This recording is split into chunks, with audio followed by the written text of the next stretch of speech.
dando seguimento ao nosso estudo do livro Sexo Além da Morte, orientado por André Luiz, e nos narra Américo Ranieri. Irradiações. Reencontrei Eleutério à noite no mesmo lugar.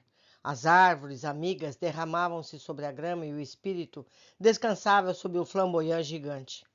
Era uma bela figura de traços maravilhosos. Abraçou-me. Meu pensamento continuava preso ao rapaz que estudávamos.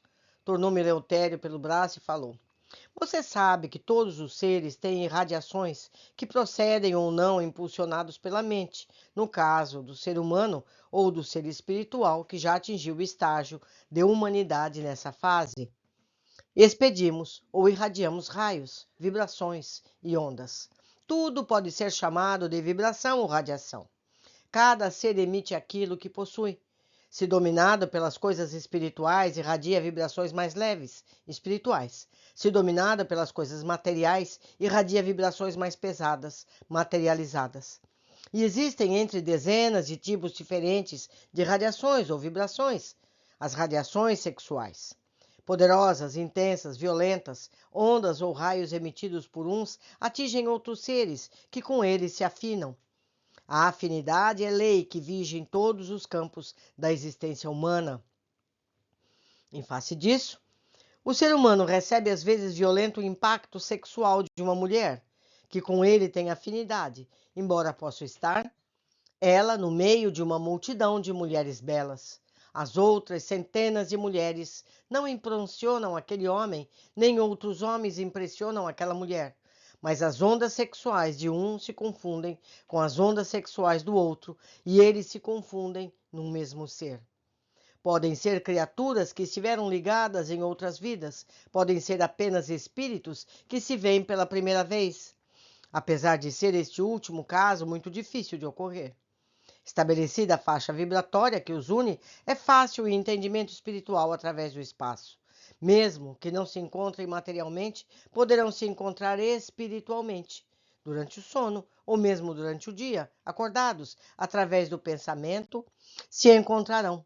Basta um encontro ou reencontro, um olhar, um gesto, uma carta, para estabelecer poderosos laços de ligação.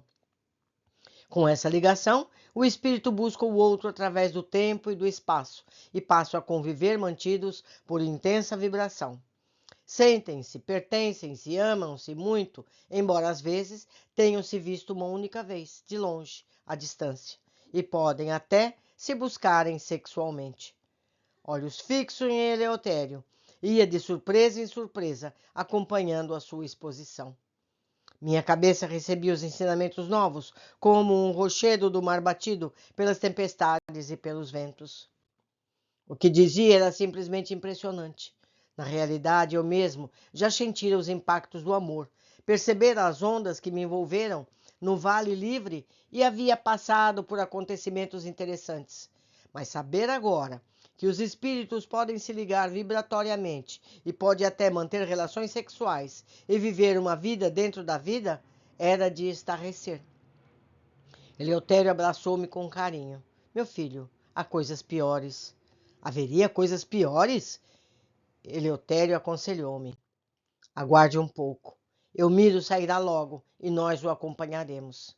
Quem seria Eumiro? Indaguei-me. O bom amigo, porém, esclareceu. Eumiro é o rapaz que vimos hoje e que se mantou àquelas mulheres. Compreendi e aguardei. Não tardou e o moço saiu de casa. Notamos que estava sozinho, ninguém com ele. E as mulheres? As mulheres se foram, mas você verá que ele não tardará a chamá-las. Como é que ele as chama? Geralmente é pelo pensamento. Envia-lhes apelos dramáticos e elas vêm. No entanto, se alguém falar com ele dizendo essas verdades, ele reagirá e negará o fato. Afirmará que o seu maior anseio é libertar-se desses espíritos que o amam. Você verá, contudo, que ele sorri de gosto quando fala nelas e se compraz esse estranho amor. Eu estava surpreendido. Sim, meu filho, ele considera o seu caso uma doença e quer se libertar, mas o seu inconsciente prende os espíritos ao veículo de Eumiro, e ele, ao mesmo tempo que se alegra, também sofre, porque tem no coração um grande desejo de se espiritualizar e progredir. Evidentemente, os espíritos das mulheres também se comprazem nessa paixão. Simbiose perfeita, amam-se desvairadamente e sempre o fazem em grupo. Elmiro estava se distanciando e nós procuramos alcançá-lo. Ia com passo firme, insinuou-se agora por uma viela escura e fedida. Ou quase o perdemos de vista. Em breve, mergulhava em estranho tugúrio, onde uma mulher ainda moça o esperava. Uma dessas infelizes que vivem do amor dos homens. Recebeu ela-o com cortesia, entregou-se-lhe corajosamente. Elmiro acalmou por um momento a sua ânsia sexual e depois saiu. Nós o acompanhamos e vimos que ainda não dera breves passos e já rajadas de pensamentos emitidos por seu cérebro contavam com espaço de todas as direções. Pareciam gritos de angústia. Buscavam as mulheres amigas que o abraçavam e amavam sempre. Bem, perguntei respeitoso, já não se satisfez? Não, respondeu Eleutério, infelizmente, a sua fome sexual é sem limites. As vibrações dessas criaturas o acompanham. Veja, preste atenção à ordem de Eleutério e vi. Alguns espíritos de mulheres aproximaram-se rapidamente de Eumírio e os beijavam violentamente. Adaptaram-se-lhe de imediato aos órgãos sexuais, como verdadeiros vampiros que o sugassem, e Eumírio marchou, rua afora, conduzindo-as agarrada ao seu corpo, como ostras na pedra. Eumírio sentia-lhes o calor e o prazer abrasava-lhe o organismo inteiro. Os lábios sequiosos buscavam a boca e ele sentia estranho e libidinoso calor que lhe percorria as pernas pelo peito. Intensivo amor de mulheres lascivas o perturbavam. O que fazer com ele? Perguntei compadecido. Nada, respondeu o instrutor espiritual. Nesse estado e nesse caso, nada podemos fazer. E o passe? Interroguei ansioso. O passe aliviará um pouco, esclareceu Eleutério, mas na realidade só a modificação dos pensamentos de Eumiro poderão libertá-lo. Ele busca aparentemente a libertação, como já disse, mas no fundo de sua alma, no subconsciente ou no inconsciente, ele se compraz com esse amor. Eu não saberia dizer nem explicar a avalanche de pensamentos que me dominaram o cérebro. Aquele caso ensejava numerosos e complicados estudos, ao mesmo tempo que lançava luz sobre muitos enigmas espirituais. Elmiro entrou em sua casa e nós o acompanhamos. Estava cansado, deitou-se logo. Não nos via nem percebia nossa presença espiritual. A casa era modesta e os demais membros da família dormiam aparentemente serenos. Deitou-se Elmiro e logo as mulheres deitaram-se com ele. Uma abraçou-o corpo a corpo sob seu ventre e Elmiro respirou fundo. Tentou orar, mas o seu pensamento não se aquietava. Lembrou Jesus e a espiritualidade, no entanto as forças que emitia no campo do espírito eram insignificantes, dada a fixação mental que projetava nos domínios do sexo. Jamais venceria a dualidade de pensamento.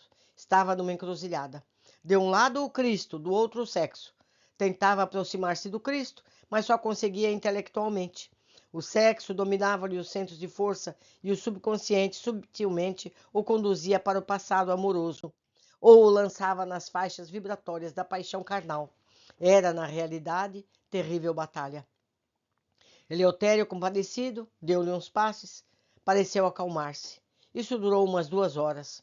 Olhos abertos, perdidos no espaço, emitia seguidamente imagens femininas que se projetavam à vossa vista no espaço logo acima de sua cabeça.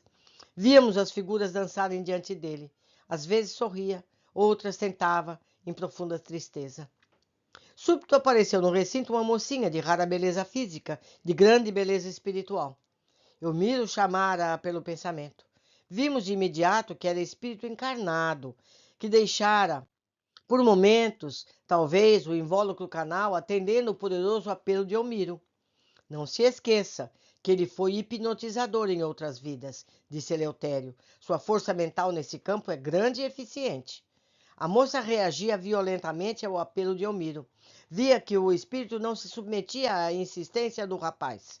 Não, não, dizia ela, não sirvo para isso. Compreendo-o espiritualmente. Elmiro segurou-a de modo espiritual pelos braços, pôs o seu corpo deitado entrara em semitranse e o seu pensamento o arrastava para o nosso plano. Por outro lado, as mulheres que amavam Elmiro e que ainda estavam ali entraram em enorme gritaria acusando-o. Mau, perverso, traidor. Eu amo você, chamava ele. Venha, Adélia, não me abandone. A moça ergueu a cabeça e disse: Não me arraste para este caminho, não posso, não devo. Disse e foi embora. Elmiro ficou ali aflito, adormecido. De novo retomou completamente o veículo físico. As mulheres correram de novo para abraçá-lo. Ele não fez mais nenhum gesto para repeli-las. Entregou-se-lhes indiferente. Gostaria de conhecer melhor o seu drama, falei. Eleutério sorriu e explicou. Dramas como esse existem aos milhares. Este é apenas um exemplo mais escabroso. Vamos agora. Depois lhe mostrarei o resto e lhe direi das causas mais profundas que o afligem. Saímos. Lá fora, a lua derramava seus raios de prata sobre a terra, testemunha silenciosa dos sofrimentos da humanidade. Olhei e compreendi a marcha inexorável dos séculos que nos arrastavam através dos milênios e das idades. Agora, uma observação minha. Com esses relatos, podemos entender as pessoas, especialmente no passado, Idade Média, que usavam o silício, correntes com farpas presas ao corpo, que lhes feriam. Tinham o objetivo de manterem a mente presa nas dores, para não pensarem em nada que julgavam pecaminoso. Então, meus amigos, nós não devemos julgar nada por não estarmos na pele das pessoas. Quando a gente vê aquelas cenas de pessoas siliciando uma vez por ano, vocês já devem ter visto, eles batem com chicotes, com farpas nas costas. A gente não deve julgar porque a gente não sabe o que essas pessoas estão vivendo. A gente não sabe se esse é o único caminho que elas têm para se libertarem desses vícios. Nós não sabemos. Não sabemos nada. Temos apenas que entender e cuidar para que não sejamos nós vítimas dessas situações. Ficamos por aqui, meditando sobre tudo que lemos e aguardando o próximo capítulo. Até lá!